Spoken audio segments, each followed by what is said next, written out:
Sofremos mais na imaginação que na realidade.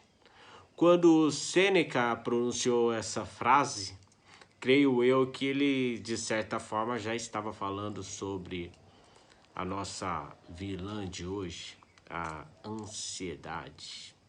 Conforme prometido, hoje a gente vai falar, né, sobre ansiedade.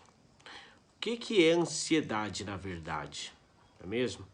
Muitas vezes você está aguardando algum acontecimento, está na iminência de realizar alguma prova para algum concurso, está prestes, sei lá, a casar, né? Vivenciar sua festa de casamento, enfim. N situações podem nos gerar uma expectativa. E essa expectativa, obviamente, nem sempre é negativa, como pressupõe a maioria, tá? Então, assim, nem toda ansiedade é prejudicial ao ser humano. Nós temos, então, dois tipos de ansiedade, tá? Um deles é prejudicial e o outro não. Temos aí, de um lado, a ansiedade patológica, que é a ansiedade na forma de doença, tá? E do outro lado nós temos a ansiedade saudável, que é a ansiedade que provoca movimento na vida do indivíduo. Então, para você ter um parâmetro aí bem simplista para poder identificar com segurança se está diante de um caso de ansiedade patológica, é você observar o seguinte. Bom, na ansiedade patológica ocorre uma paralisia do indivíduo, ou seja, o sentido trabalha suas potencialidades no sentido de sua própria paralisia. Como assim, Roberto? Bom, o ansioso, ele vive no tempo futuro, certo? Portanto, ele se preocupa de maneira demasiada com as coisas que ainda não aconteceram, com as coisas que ainda vão acontecer. E muitas dessas coisas que o ansioso, a pessoa cometida pela ansiedade patológica vai fazer é esperar, é antecipar esse futuro que ainda não aconteceu, só que fará isso de uma maneira negativa. Como assim, Roberto? Bom, a pessoa decide, por exemplo, que não vai nem tentar fazer uma prova para um concurso Y, porque já sabe que não vai passar. Obviamente, a pessoa tem os motivos dela para acreditar que não vai passar neste concurso. E aí, antes do concurso vir, ela já sabe que não vai passar. Entende? Então ela está vivenciando aí um acontecimento futuro sem que este acontecimento realmente aconteça. Então, que na verdade nem é um acontecimento, tá? E aí, o que vai acontecer com essa pessoa? Na medida que ela começa a antecipar esse futuro, que em sua cabeça acontece de uma maneira dentro de uma esperança negativa, né? Ela vai perder a vontade de fazer as coisas. Olha, eu não vou nem fazer que eu já sei que não vai dar certo, né?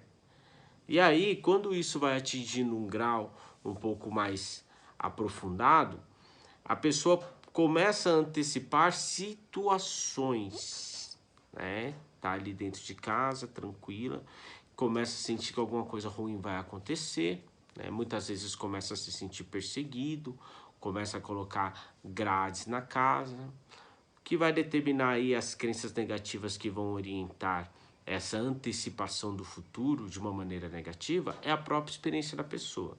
Se a pessoa dentro da história dela tem uma série de acontecimentos traumáticos, uma série de situações traumáticas que em sua mente geraram aprendizados traumáticos, que por sua vez geraram crenças traumáticas, a pessoa tenderá a antecipar o futuro, achando que ele vai acontecer de uma maneira negativa, e por conta disso ela anula o seu movimento no presente, tá?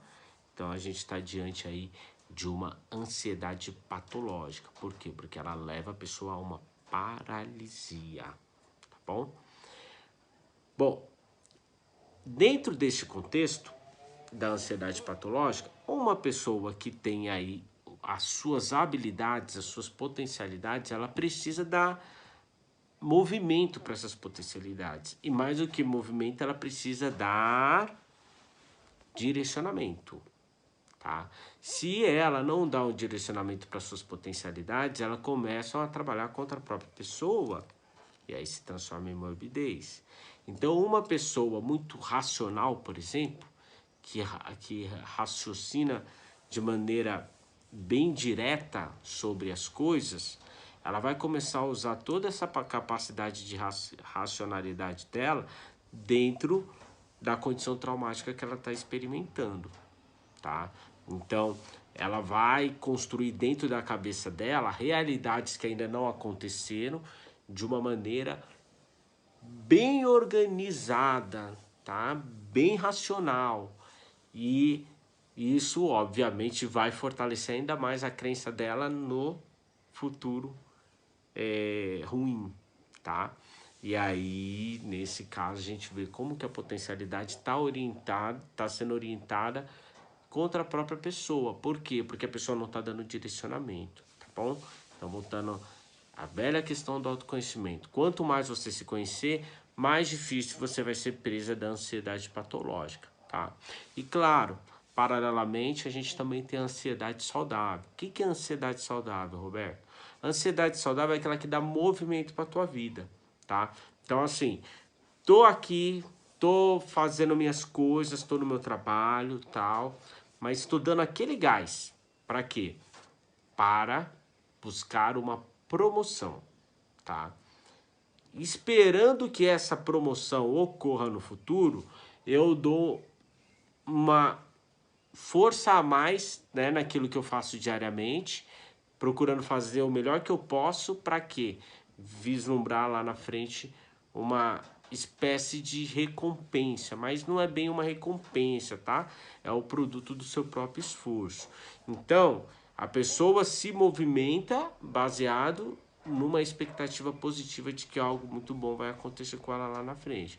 E aí ela manda a bronca. Vou fazer uma prova decisiva para uma faculdade, para uma pós-graduação, para um concurso. Estou me dedicando, estou batalhando, estou estudando.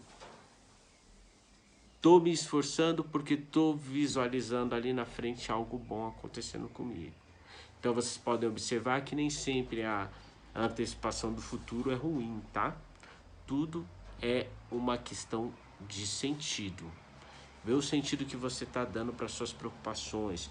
Vê o sentido que você está dando para aquilo que você realiza hoje, tá? E lembre-se, se permanecer fazendo as mesmas coisas, continuará obtendo os mesmos resultados, tá? Então, se quer coisa diferente, mude, por mais doloroso que seja. Portanto, pense nisso.